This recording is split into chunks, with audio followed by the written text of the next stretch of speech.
Халқым сүйген Қарыпбек деген күйім. Бұл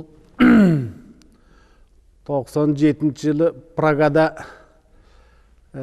Чехияда гастролда жүрдім еле, ошаяқта фестивальдерді.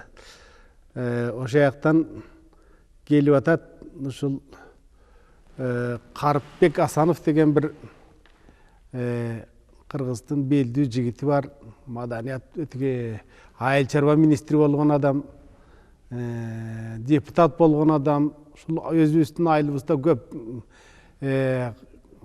елдің тұрмышын көтеруді, көп емгектерді жазап, елдің көзіне көрініп, сүйменшілік нее болған жігітілі. Жаш кезінен баштап ошол елдің оғызында жүрген, елдің көзінде жүрген, елдің ішінде жүрген адам әлі ошол.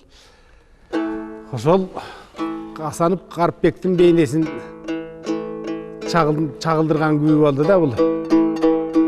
Күйде ошол халқым сүйген Қарыпбек, халқым сүйген Қарыпбек деген нәрселер айтылады.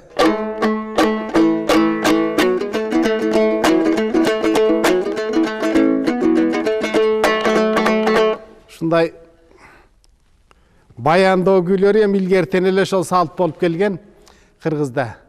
Батырларын, хандарын, ошондой элдин керегине жараган адамдарын күй менен даңазалаган салт болуп келген. Ошол салттуулукка ылайык халкым сүйген Карыпбек деген күйүм.